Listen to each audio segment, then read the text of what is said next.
Hi all, welcome to the channel. Today we are going to discuss about orthodontics. We are discussing the topic growth and development. So let's start the session. Before going into the details, first of all we have to know what is growth, what is development, what is differentiation, etc. There are many definitions for growth and development, but some of the definitions are given here. These can be asked as MCQs or one mark question or as a short note. So, at first, the definition given by J.S. Huxley. According to J.S. Huxley, the growth is the self-multiplication of living substance. According to J.S. Huxley, growth is the self-multiplication of living substance. If a living substance or living organism self-multiplies, J.S. Huxley termed it as growth. According to Todd, growth is an increase in size. Wherever there is an increase in size, there is growth, according to Todd. The next definition is by Krogman. According to Krogman, growth is increase in size, change in proportion, and progressive complexity. According to Krogman, growth is increase in size, change in proportion, and progressive complexity. The next definition is given by Moyers. According to him, growth is the quantitative aspect of biologic development per unit volume. That is, Moyers says that growth is a quantitative aspect, and growth is the biologic development per unit volume. The amount of biologic development per unit volume is called growth. This definition is given by Moyers. Then, according to Morse, growth is change in any morphological parameter which is measurable. A change in any morphological parameter which is measurable is called growth. This definition was given by Morse. According to Meredith, growth is the entire series of sequential anatomic and physiological changes taking place from beginning of prenatal life to senility. So according to Meredith, growth means the sequence of or the series of sequential anatomic and physiologic changes taking place from the prenatal life to senility. So these are the important definitions of growth. According to J.S. Huxley, growth is the self-multiplication of living substance. Then according to Todd, growth is an increase in size. According to Krogman, growth is increase in size, change in proportion, and progressive complexity. Then according to Moyers, growth is the quantitative aspect of biological development per unit volume. Change in any morphological parameter which is measurable is called growth. This definition is given by Morse. Then the last one is Meredith's definition. According to him, the entire series of sequential anatomic and physiologic changes taking place from beginning of prenatal life to senility is called growth. So these are the definitions of growth. Next one is the development. According to Todd, development is the progress towards maturity. According to Todd, development is progress towards maturity. Then according to Moyers, development is all the naturally occurring unidirectional changes. All the naturally occurring unidirectional changes in life of an individual from its existence as a single cell to its elaboration as a multifunctional unit terminating in death. So according to Moyers, development means all the naturally occurring unidirectional change in life of an individual from its existence as a single cell to its elaboration as a multifunctional unit and terminating in death. This is the definitions of development given by Todd and Moyers. Then what is differentiation? Differentiation means change in quality or kind. Change in quality. Change in quality. So differentiation means change from a generalized cell or tissue to one that is more specialized. One general cell or tissue converted into specialized one or more specialized one. This is called differentiation. So differentiation means it is the change in quality or kind. The next topic is growth spurts. Growth spurt. So we all know that growth does not take place uniformly at all times. So there seem to be periods when a sudden acceleration of growth occurs. This sudden increase in growth is called as growth spurts. So growth is not taking place uniformly at all times.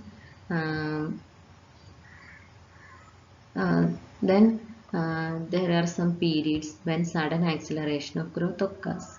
This sudden increase in growth is called a growth spurt. Growth spurt.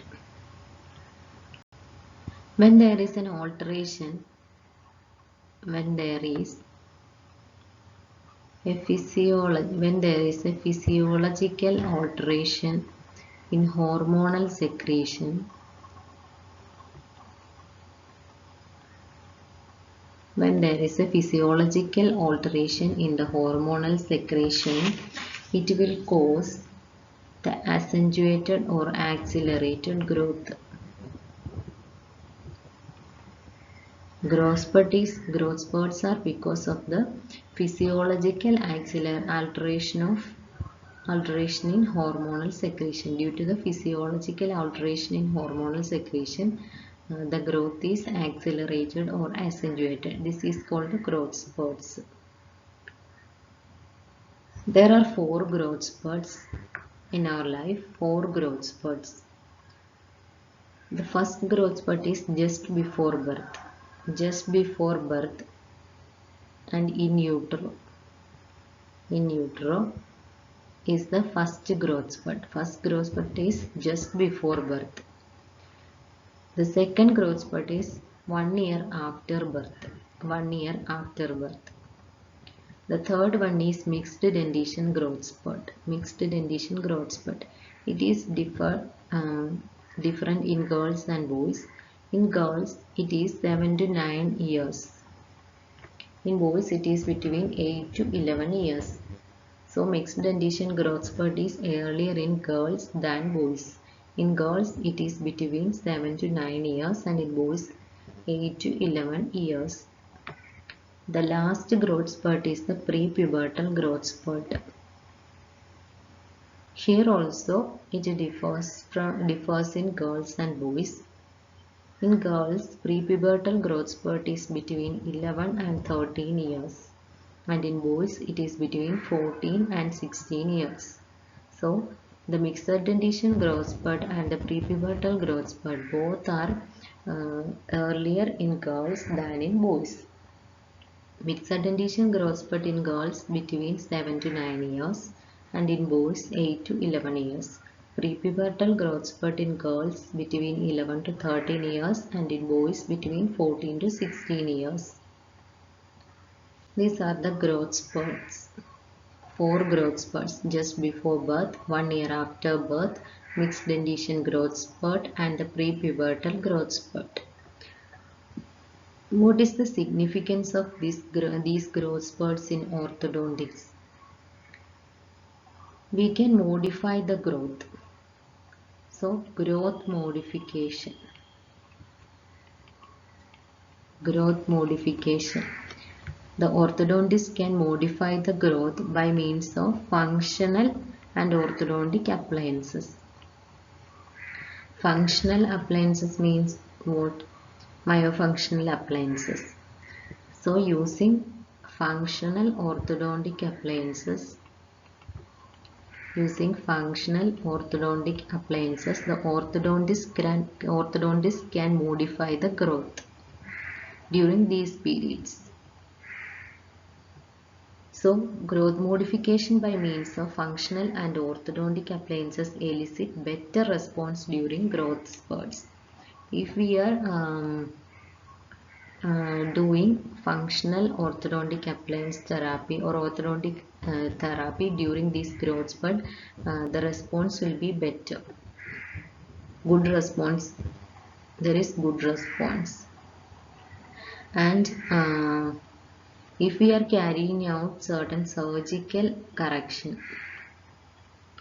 if we are carrying out any, or if we are planning for a surgical correction in maxilla or mandible, it should be carried out only after the cessation of growth spurts.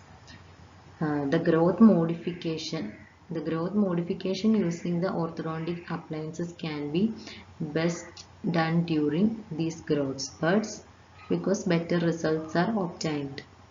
But if we are planning for a surgical correction, it should be done only after the cessation of these growth spurts. Because if we are done the surgical correction before the cessation of these growth spurts or growth, the maxilla and mandible will grow after the surgical correction also. Then there will be the results will be not the same. So the surgical correction, if we are planning for a surgical correction, it should be carried out only after the cessation of the growth spurts. This is the significance of growth spurts in orthodontic therapy. First one is growth modification and second one is the surgical correction. Next is the differential growth. Differential growth means we know our different organs grow at different rates. They are not all organs or all the tissues in our body is not growing in the same rate. All the different organs grows at different rates and to a different amount and at different times. The growth rate, growth time, and the extent or amount, growth amount. These are growth rate, growth time, and amount of growth. These three are different in different organs of our body. This is termed as the differential growth. So, the different organs grow at different rates to a different amount and at different times. This is termed as differential growth. So, to understand the concepts of differential growth, there are two concepts. The first one is Kaman's growth curve. The second one is cephalocaudal gradient.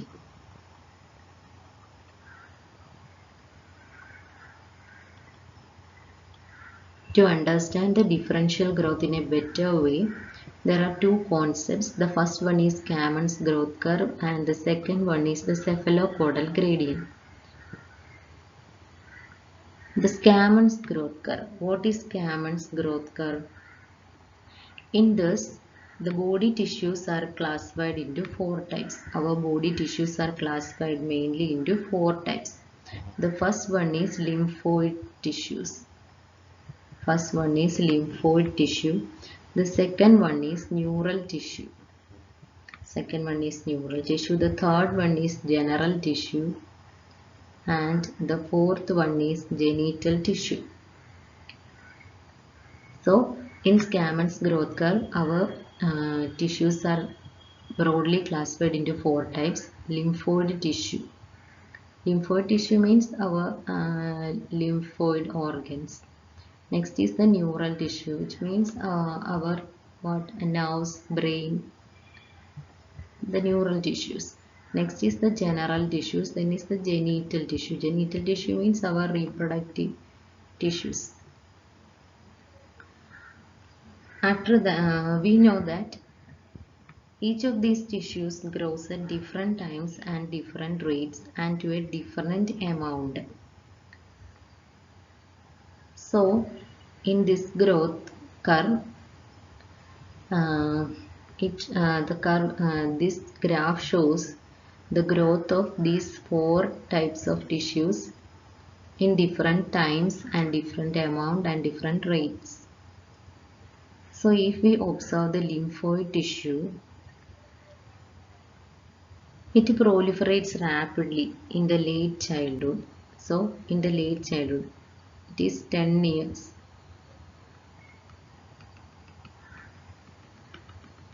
After 10 years, the lymphoid tissue rapidly proliferates and reaches almost 200%. Reaches almost to 200% at late childhood. At late childhood, the lymphoid tissue rapidly proliferates and almost reaches 200% of adult size. 200% of adult size.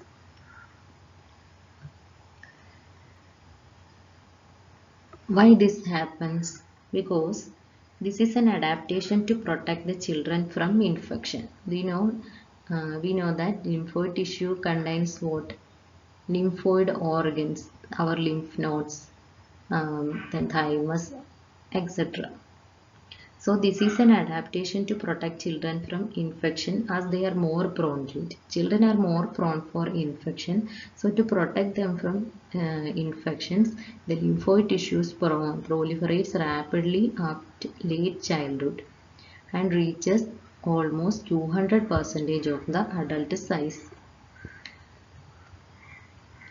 And by about this 100% means this is the adult size. This is the adult size. So if we look into this graph, at about 18 years or 20 years, the lymphoid tissue reaches the adult size. Adult size. The next type of tissue is the neural tissues. Neural tissue means our nervous system. Brain, spinal cord, nerves. The neural tissue grows very rapidly and almost reaches adult size by 6 to 7 years. Almost 6 to 7 years. 6 to 7 years, the neural tissue almost reaches the adult size. Almost. 100% is the adult size, and when the child is 6 to 7 years, the neural tissue reaches almost the adult size. Then after that, after this 6 to 7 years, only very little growth occurs to the neural tissues. Only a little amount of growth occurs after 6 to 7 years. Then for general tissue means what? Our muscles, bones and other organs. This general tissue exhibits an S-shaped curve. General tissue exhibits an S-shaped curve. S-shaped curve. This general tissues grows rapidly up to 2 to 3 years. Rapidly up to 2 to 3 years of age, followed by a slow growth phase. A slow growth phase between 3 to 10 years. During first 1 to 3 years, the general tissues grow rapidly. After that, between 3 to 10 years, there is a slow phase. After 10 years, there is a rapid growth phase. After 10 years, there is a rapid growth phase and it terminates at 18 to 20th year. Terminates when the child attains 18 to 20 years. So general tissues or visceral tissue, it has a S-shaped growth curve. During 2 to 3 years, this general tissue shows a rapid growth. After that, 3 to 10 years, there is a slow growth phase. After 10 years, there is rapid growth and it terminates when the individual reaches 18 to 20 years of age. The next one is the genital tissue. Genital tissue. Genital tissue consists of the reproductive organs. These genital tissue shows very negligible growth until puberty. Very negligible growth until puberty. But at puberty, they will grow rapidly and reaches the adult size. And after, growth ceases. These are the Scammons growth curve. In this curve, our body tissues are broadly divided into four types: lymphoid tissue, neural tissue, general tissues, and genital tissue. The lymphoid tissue shows a rapid growth after late childhood and it almost reaches 200% of the adult size. Then it comes back to the adult size at 18 to 20 years. The next one is neural tissue. The neural tissue growth is rapid up to 6 to 7 years. It almost reaches the adult size, but after that only very little amount of growth occurs in the neural tissues. Then in the general tissue, they show an S-shaped curve. Up to 2 to 3 years, they show a rapid growth phase. After that, up to 10 years, there is a slow phase. After that, after 10 years, it will again show rapid growth and reaches the adult size.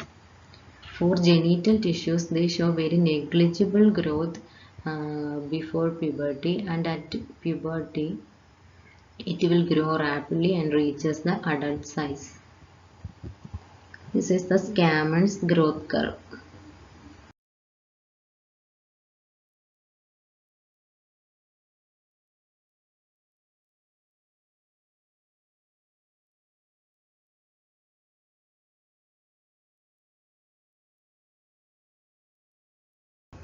The second concept of differential growth is the cephalocaudal gradient of growth.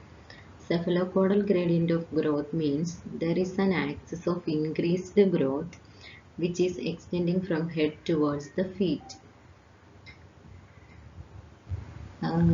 Here are some pictures given representing different stages of growth from 2 months in utero, 4 months in utero, at birth, 2 years, 12 years, and up to 25 years. If we look into the first picture, the 50% of the total length of the fetus is constituted by the head. 50% of the total length of the body is constituted by head. But at birth, head constitute only 30% of the body length, and in the adulthood, the head constitutes only 12% of the total body length. That is, from left to right, the size of head decreases and size of lower limbs increases. From left to right, the size of head decreases and size of trunk and lower limb increases.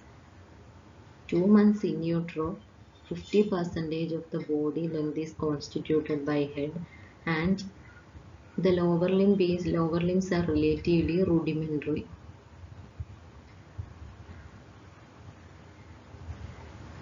Then, when this child reaches adulthood, about 50% of the body length is constituted by the lower limbs, and head constitute only 12%.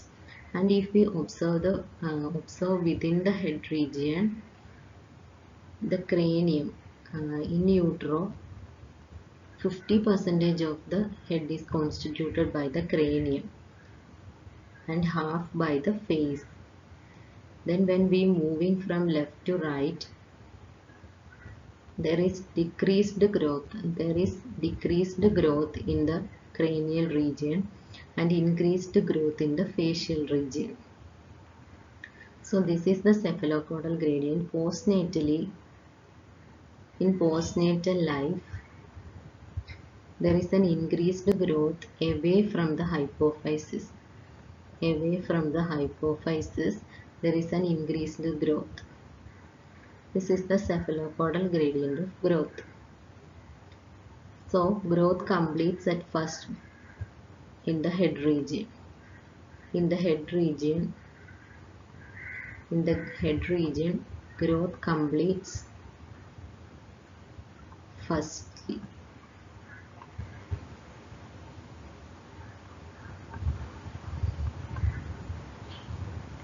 This is the cephalopodal gradient of growth.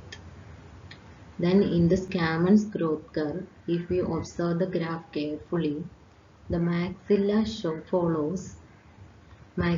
follows the curve of neural tissues. Maxilla follows the curve of neural tissues, and mandible follows the curve of general tissues. In Scammons growth curve, maxilla follows growth of neural tissues and mandible follows the growth of general tissues. So this is all about this video. Hope you all understood well. So thank you so much.